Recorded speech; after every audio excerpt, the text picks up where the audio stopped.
Good morning all of you. आज हम manager economics and financial accounting की 24 ई lecture की क्लास ले रहे हैं जो कि रिलेटेड है ओलिगोपॉली मार्केट से। आज का जो हमारा लास्ट मार्केट और फाइनल मार्केट है, मींस जो लास्ट मार्केट है वो ओलिगोपॉली मार्केट है।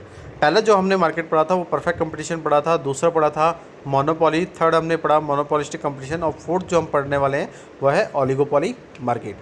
अगर हम ओलिगोपॉली को अलग अलग देखें तो ओलिगो का मतलब होता है फ्यू, ओलिगो का मीन्स होता है फ्यू और पॉली का मीन्स होता है सेलर।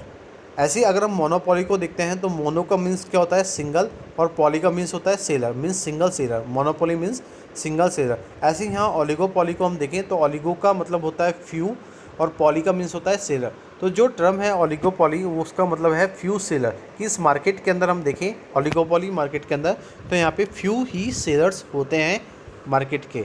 तो जो ओलिगोपॉली है उसको हम लोग समझते हैं इस लेक्चर के अंदर कि an oligopoly is an industry compose of only few firms और a number of large firm producing bulk of its output. Since the industry comprises only a few firms or a few large firms and any change in the price and output by an individual firm is likely to influence the profit and output of the rival firms। Example अगर आप देखें तो क्या है, major soft drink firms, airlines, milk firms can be cited as an example of oligopoly. कि अगर हम देखें कि ओलिगोपॉली के अंदर ये जो मार्केट होते हैं वहाँ पे फ्यू सेलर्स होते हैं, मींस बेचने वाले कुछ ही लोग होते हैं। तो जो ओलिगोपॉली इंडस्ट्रीज़ होती हैं वो कंपेस करती हैं एक फ्यू फर्म्स को, और जो small number of large firms हैं वो एक बल्क के अंदर आउटपुट को प्रोड्यूस करती है। जो इंडस्ट्री है इन ओलिगोपॉली मार्केट के अंदर, उनके अंदर जो फ्यू फर्म्स हैं और या फ्यू लार्ज फर्म्स हैं वो अपने प्राइजेस को और आउटपुट को चेंज कर सकती है इंडिविजुअल फर्म के रूप में, और वो इन्फ्लुएंस कर सकती है इस मार्केट के प्रॉफिट को और आउटपुट को किसी रिटेल फर्म्स के लिए। तो अगर हम देखें तो ओलिगोपॉली मार्केट के अगर हम एग्जांपल्स देखें तो जो हमारी मेजर सॉफ्ट ड्रिंक्स हैं, जैसे आप देखते हैं पेप्सी है, कोको कोला है, माउंटेन ड्यू है, थम्स अप है। तो ये जो फर्म्स बना रही हैं तो आप ये देखेंगे कि ये कुछ ही फर्म्स हैं। आप ये देखेंगे कि इंडिया के अंदर टोटल प्रोडक्शन सॉफ्ट ड्रिंक्स की करने वाली कौन कौन सी कंपनीज है, तो आप देखेंगे 15 से 20 ही फर्म्स हैं। अगर आप देखेंगे दूसरा एग्जांपल हमने देखा है एयरलाइंस, तो एयरलाइंस आप देखें कि एविएशन इंडस्ट्री जो इंडिया के अंदर है वो भी फ्यू है। अगर मोस्टली हम देखें तो 15 या 16 डोमेस्टिक एयरलाइन सर्विसेज है एविएशन इंडस्ट्री के अंदर। तो आप देखेंगे गो एयरलाइंस है, जेट एयरवेज़ है, किंग फिशर है, एयर इंडिया है। तो ये कुछ ही एयरलाइंस है जो कि हमारी पूरी इकोनॉमी को कंट्रोल करके रखती है ना। आप मिल्क फर्म्स देखेंगे इंडिया के अंदर तो जो मिल्क प्रोड्यूस करती हैं वो भी फ्यू हैं हमारी इकोनॉमी के अंदर। तो जैसे कि आप देखेंगे अमूल है, सरस है, हैं, ठीक है, और मदर डेयरी है। तो ये सारी जो फर्म्स हैं जो मिल्क प्रोड्यूस करती हैं वो भी इस मार्केट के अंदर फ्यू ही हैं, मीन्स कम ही हैं। तो इस मार्केट के अंदर हम कह सकते हैं कि ओलिगोपॉली मार्केट के अंदर फ्यू सेलर्स होते हैं, मीन्स कुछ ही बेचने वाले होते हैं, और जो भी आउटपुट करते हैं बल्क में करते हैं, और जो प्राइस और जो आउटपुट ये एस्टिमेट करते हैं ये खुद के अकॉर्डिंग करते हैं कि कितना प्राइस हमें रखनी किसी प्रोडक्ट की या आउटपुट की, कितना हमें प्रोडक्ट उसको प्रोड्यूस करना है। तो इस अगर ओलिगोपॉली मार्केट की हम फीचर की बात करें तो सबसे पहला फीचर क्या है कि ये few firm, oligopoly as an industry is composed of few firms और a few large firm controlling bulk of its output. कि अगर हम देखें कि ओलिगोपॉली इंडस्ट्री के अंदर हम कंपोज करते हैं कुछ ही फर्म्स को, और जो ये कुछ लार्ज फर्म्स हैं वो कंट्रोल करती हैं कि वो बल्क में आउटपुट को करें, मीन्स बल्क में प्रोडक्शन करें। सेकंड फीचर क्या है हमारा, फर्म्स आर म्यूचुअली डिपेंडेंट। कि each firm in oligopoly market carefully consider how it action will affect its rivals and how it rivals are likely to react. This makes the firm mutually dependent on each other for the taking present output decision. कि अगर हम देखें कि जो firms हैं, means कि अगर हम देखें ओलिगोपॉली मार्केट के अंदर कुछ ही फर्म्स होती हैं, तो जो ये कुछ फर्म होती हैं ये एक दूसरे पे म्यूचुअली डिपेंडेंट होती हैं। कि जो हर एक फर्म होती है ओलिगोपॉली मार्केट के अंदर वो केयरफुली कंसिडर करती है कि जो भी एक्शन ले उससे दूसरे जो कॉम्पिटिटर है वो इफ़ेक्ट हों, उससे रिएक्ट करें। तो जो फर्म्स हैं वहाँ वो इस कंडीशन के अंदर इस मार्केट के अंदर म्यूचुअली डिपेंडेंट होती हैं एक दूसरे से, और वो जो भी प्राइस और आउटपुट डिसीजंस लेती हैं वो एक जैसा लेती हैं। तीसरा अगर हम बात करें तीसरे फीचर की, तो क्या है barriers to the entry of firms. कि अगर हम देखें कि मेन जो कॉज है ओलिगोपोली मार्केट के अंदर वो ये है कि जो limited number of firms oligopoly market के अंदर होती हैं, तो जो नई फर्म्स हैं उनका जो एंट्री होने का जो है उनके अंदर बैरियर्स होते हैं। मीन्स कि ईजिली कोई नई फर्म है वो इस मार्केट के अंदर एंटर नहीं हो सकती। तो जो अगर एक बैरियर की बात कर रहे हैं हम, तो जो नई फर्म है जिनके पास बहुत ज़्यादा कैपिटल है और वो इस इंडस्ट्री के अंदर एंटर होना चाहती है, उसके पास पेटेंट राइट है, उनको इस बैरियर से फ्रीली रखा जाता है। अगर किसी फर्म के पास ज़्यादा कैपिटल नहीं है और अगर उसके पास पेटेंट राइट नहीं है तो वो इजीली इस मार्केट के अंदर एंटर नहीं कर सकती। नेक्स्ट अगर हम पॉइंट की बात करें, नेक्स्ट फीचर की बात करें, तो वो क्या है, non price competition. When there are only a few firms, they are normally afraid for competing with each other by the lowering the price. It may start a price war, and the firm who starts the price war was may ultimately lose. The to avoid price war, the firm uses other way of competition like customer care, advertising, free gifts, etc. Such a competition is called non-price competition. अगर हम देखें कि जो oligopoly market का जो fourth जो feature है वो क्या है कि इस मार्केट के अंदर क्या होते हैं, नॉन प्राइस कंपटीशन होते हैं। मीन्स हम ये देखेंगे कि इस मार्केट के अंदर कुछ ही फर्म्स होती हैं, तो नॉर्मली हम कहते हैं कि जो एक कुछ ही फर्म है या बहुत कम फर्म है वो एक दूसरे से क्या करती है कि लोअर प्राइस पे क्या करती है, कंपटीशन करती हैं। कि अगर हम देखेंगे कि मिल्क अगर हम देखें या हम एयरलाइन की सर्विसेज देखें, तो डिफरेंट एयरलाइंस की लाइन है, अगर उनके बीच पे अगर कंपटीशन लेवल होएगा तो प्राइस को लेकर ही होगा। तो जो प्राइस वार होता है यहाँ पे फर्म्स के बीच में, तो वो अल्टीमेटली क्या देता है, उनको लूज़ देता है। मीन्स कि वो उनको प्रॉफिट नहीं दे पाता।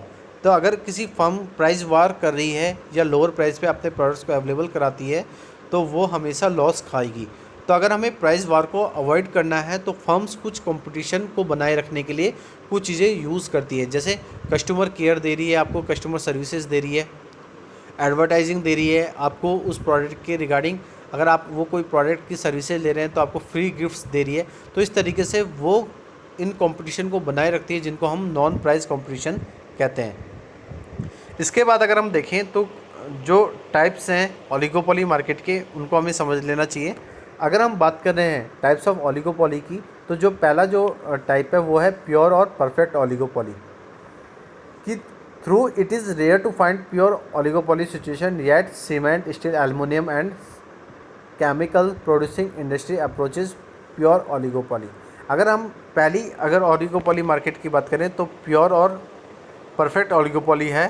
तो अगर हम देखें कि प्योर ओलिगोपोली वो सिचुएशन होती हैं, जैसे कि आपने सीमेंट इंडस्ट्री देखी है या स्टील जो इंडस्ट्रीज है, एल्युमिनियम है, ये केमिकल जो बना रही हैं, जो ये इंडस्ट्रीज प्रोड्यूस कर रही है, उनके पास जो ओलिगोपोली होगी वो प्योर होगी। मीन्स वो एक क्या है, फ्यू सेलर्स ही हैं। सीमेंट के आप देखेंगे तो पूरी कंट्री के अंदर जो सीमेंट मैन्युफैक्चर हो रहा है उसमें आप भाई को बताएं कि कितने सीमेंट कंपनी हैं जो पूरी इकोनॉमी को सीमेंट की सप्लाई कर रही है, या स्टील है, एल्युमिनियम में केमिकल्स हैं।